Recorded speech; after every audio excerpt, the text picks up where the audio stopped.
This is a clip from the latest episode of the Game Football podcast from The Times. To listen to the full show, go to wherever you get your podcasts. Back to the present day, we'll leave 1963 behind. And I wanted to start talking about Arsenal. Obviously, fairly grim news for them about Bukayo Saka and his injury. Gary Jacob reporting on the Times website that Saka could be out for a good couple of weeks. Gary is actually in the Mikel Arteta press conference now as we speak. So maybe by the time you're listening to this, he has an update either with good news or more Mikel Arteta grim never news. tells you what's happening with his injured players. He might, yeah, but Gary Jacob will find out, though. Doesn't matter what Mikel tells him, he might find out. But I wanted to talk just quickly about the fact that they've scored a lot of goals, Hamzah, all of a sudden. We've written about how they only score from set pieces, and Alyson, you were at Fulham, and we said they can only score against set pieces. They've all of a sudden scored a load of goals in 2 games against Crystal Palace. But you, Hamzah, think that there might be a choice for Mikel Arteta to make between either feast or famine.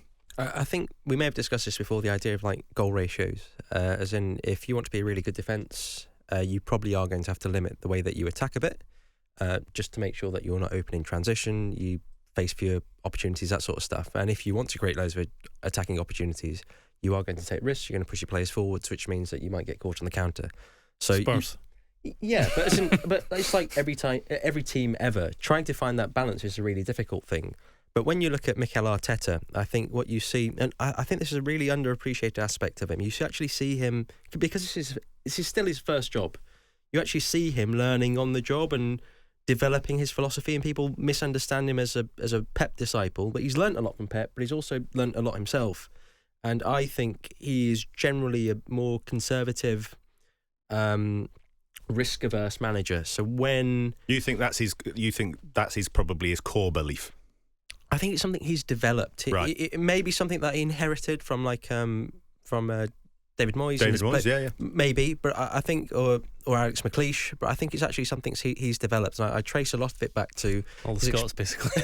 his experience last season. I'm glad you said it, not me, that's fine. When they had a period where they lost to, I think, West Ham, Villa, Liverpool, and they played quite well, but they were attacking a lot, but it just didn't quite go in. And they had that Dubai break, and then they reset. And then after that, the whole emphasis was on dominating out of possession, suffocating opponents, that sort of stuff.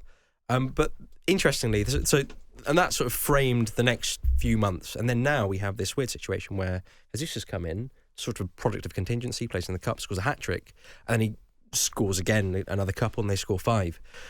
But the interesting thing here is that I think Arsenal had 5 big chances and scored 3 of them, and scored 2 more goals, had a set piece, blah, blah, blah. But interestingly, Crystal Palace also had 3 big chances, and they missed all of them. And I think when Arteta sees that, he goes, okay, great that we're attacking, but principally, I don't want to be in a position where we're facing 3 big chances. Mateta should have scored his. I can't remember the other 2 right now, but as in, when he looks at that, I think from what we've seen of him over the past few months, he's going to think, actually, it's fantastic that we're scoring all these goals. But what I believe in is a tight defence principally, and then building upon a tight defence to then become an attacking team, maybe using set pieces to break open games, that sort of stuff. So I think he might not be sort of carried away into some sort of attacking endeavour. I think he might try and tamp it back. But again, it depends on the players that are available. Jesus is playing well as a product of contingency, and Saka's now out. So what's he going to do? If he can't attack through Saka, you have to think of different ways. So maybe he will then think, all right, I can't attack through Saka, which means that the attack is limited. If we play defensively, because he's our main outlet, maybe then we have to reconsider how we attack, and maybe we attack more. But I don't think he will, because I think it comes from this place of caution. I think one of the most interesting things about Arsenal is the way that they can flip between those 2 frames of mind, if you want to put it like that, depending on the opposition, and do it really well. And that, when we're talking about earlier, teams who are like, or coaches who are like dogmatists and who are wedded to one sort of style of play or approach, I think that's quite admirable. Yeah, positive signs for Arsenal going into it as this busy period continues. I should just say as well, thanks to Guy, a listener from Brazil, who got in touch, and Hamzah, you were just guilty of this as well, so we both need to work on our pronunciation of Gabriel Jesus. Listener in Brazil saying when he's Jesus, it's Portuguese, it's Jesus, not Jesus. Get it right, guys. So sorry about that, Guy. Yeah, but he's right. Okay. People listening, always checking in. You upset about that, Hamzah? I don't speak Portuguese. Neither do I, but now we do, so it's fine. I still don't speak Portuguese. So, Yeah. It's all right. It's okay. What's his name? This guy? He's called Guy. He's a listener. You just got in touch. He He actually said you. Is that how you say it in Portuguese? He actually said you're his favourite. So don't ruin this now. Thank you very much, Guy. I really appreciate the There you feedback. It's go. fantastic. I'll work on it. What was it I was saying about you lot being egotists? Anyway, let's talk about some damaged egos at Old Trafford. Manchester United defeated again. A brilliant performance by Bournemouth. I should just say that. Due to our abilities in the office to watch matches that aren't necessarily on Sky Sports, because we're a sports desk and we can watch everything possible, I was able to watch all 90 minutes of this match. Truly extraordinary game. A brilliant performance by Bournemouth. It could have been far more, if I'm honest. But I mean, Manchester United. I've seen this game, and as I said, it was at the Tottenham game, and we were talking about Tottenham before. I don't quite understand if anyone can, from a point of view of managing a situation. We've talked about Ange Postecoglou managing a situation. Gregor, you've just said about Mikel Arteta doing well, flipping between two scenarios. As much as we praise Rubin Amorim, we have on this show quite a lot, and we were praising him on Thursday for how he's handling the Marcus Rashford situation. I don't understand how many changes he seems to make in every game. This whole thing about, I'm going to let players, I don't need to see them. When I arrived at the Tottenham Hotspur Stadium on Thursday and saw that he dropped Onana and changed the back three, basically, having just had a great win against City, and I know City are playing badly, but it's a great win for Manchester United. And I thought the back three with Maguire in it played quite well, and he changes it all again. Does anyone have any ideas why that might be? Because you're not helping yourself build a little bit of momentum, surely. Just cup rotation, wasn't it? But a cup rotation in a game that surely, for like a cup rotation for Arne Slot and Liverpool when they're top of the table, makes perfect sense. A cup rotation for Rubin Amorim when he's just taken over. They have a few injuries, European football to contend with. I think it's But very changing the normal. goalkeeper, though? Yeah, just give him a chance. You want to see what he does. But as in, given you actually watched the match, what did you find surprising about it? Was there anything surprising about it? Not hugely surprising in a positive sense for Manchester United. One thing that I am baffled by is Kobbie Mainoo. Where has Kobbie Mainoo gone? Can the real Kobbie Mainoo please stand Another up? player sucked into the vortex. That's what I was wondering. Because he brought him on, and it's this confidence thing, right? You know, you have all these players who are either signed and maybe have a certain idea of what it is to then play for Manchester United, or Kobbie Mainoo, who's like Marcus Rashford, one of our own, come through the academy, a brilliant player, and he just looks like he's had it zapped out of him. It's a bit like Space Jam. You know, when they have all their talent zapped out of them by aliens who come and then steal it. It's like that. It's like someone's kind of zapped it out, all the talent and skill out of him. He looks like he's lost all his confidence. And but you think the expectation was too high on him? Hugely. But that's part of the problem with the Manchester United narrative, isn't it? That they need something to latch onto. Kobbie Mainoo, a good player, who knows, maybe a great player, but let's not get carried away. Oh no, we have already, because Manchester United need it. They need him so much, and too much is expected of him. I was completely. Do you think the system suits? Given you watched it, because I didn't watch this match. Well, do you think the system suits him? Because I thought it might suit him when it first came in. I thought if you played him with maybe someone like Ugarte, who's prepared to sit a little bit more and doesn't necessarily break through the lines and stuff, I thought it might suit him a little bit more. But that's the other thing as well with a lot of the changes, is that he's also trying lots of different players in different positions. You know, Amad Diallo, we were raving about him last week, brilliant playing further forward, and yes, he said he's played him at wing back. But then there's part of me that was watching this Bournemouth game and going, this is the flip side, where it's not as good to change everyone around all the time, because Amad Diallo hasn't built any relationships consistently with maybe Bruno Fernandes on the right-hand side of the pitch, for example. You're looking for solutions too, though, Tom. I mean, even the games they won, they've not been good. No. Like they lucked out against City. They did look out against City, but that's my point about the changes that I felt watching the City game, that there were a couple of little things there, that the back three with Maguire in the centre and Martinez to his left looked pretty decent, and then with Mazraoui and Dalot, quite defensive, but at least it looked like it worked and made sense. And I Amad agree. further Out forward. of possession stuff looked like there were some steps and progress had been made, but that seems to be. And I think as much as this makes me look like an idiot because I said I thought he'd be a good signing, but I don't understand how you're not looking at Rasmus Højlund versus Joshua Zirkzee and going, well, Højlund is a better option, particularly for this system, but also just as someone who might score. Hamzah, You didn't shoot. You don't. No, but he looks like when he laughs, right? The old shots agenda. I said this thing like ages ago. I expected to be proved wrong at some point, and they still just haven't taken shots. No, but he does at least. Of the two of them, he at least faces towards the goal where That's you a need point, to that's score. a good point, actually, yeah. Xerxes facing the other way and just isn't very good at holding up the ball. Højlund, at least in these 3 games that I've watched, looks like he's got a bit of a turn of pace. He's got a bit of scrap in him. These are just things that I'm like, why would you not? Maybe it's my role as an editor, right, where I'm looking at narrative all the time and I can see these things coming. But why, as this new manager, he's completely lost any goodwill or momentum that he had after winning a Manchester derby in the last minute by making loads of changes and losing in kind of embarrassing fashion to Tottenham and then getting comprehensively beaten by Bournemouth. I mean, you're just watching that game and going, look at this team, look at this Bournemouth team. I wouldn't swap any player in the Manchester United team other than maybe Bruno Fernandes for anyone in the Bournemouth team. As a Bournemouth fan, you'd be watching that going, we have got the better team here. We've got the better team, better coach, and better players. You're trying to discover who they are. That if you play with Xerxes, I imagine the idea is for him to drop in so the 10s either side of him can get in the box more. If you play with Højlund, it's the other way around. The striker gets in the box, the 10s facilitate.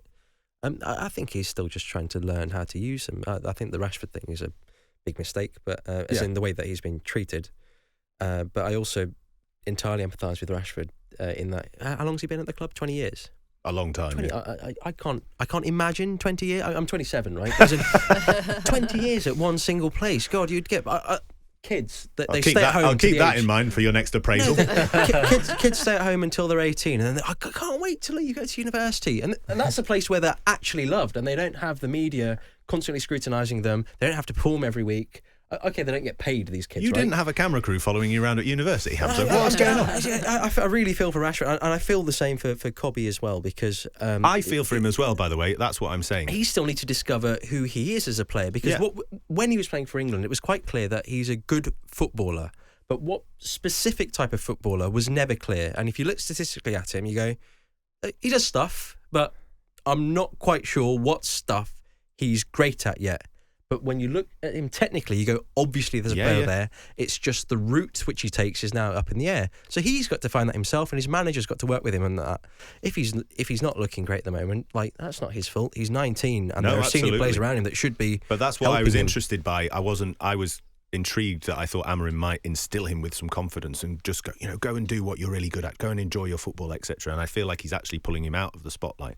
Anyway, we will talk. The crux of your question, I think, Tom, is you're trying to work out if anybody comes into Manchester United after the start of the season, so they've had no prep, do they come in and think, I'll just muddle along and try and move us up the table and do what I can week to week, and that's my priority? Or do they have that sort of strength of confidence in them and their staff that they're not interested in results? They know it's a not very good place, so they're just going to do what they need to do this season, regardless of where they finish. It's like a pre-season in mid-season. Yeah, and I think if that's what's going on, you have to have incredible strength of character to do it, because there won't be patience from the fans, and there might not be patience from the board. But presumably, that's what he said at the interview. That's what presumably, that is what he said. Do not expect me to start winning every game and playing great attacking football.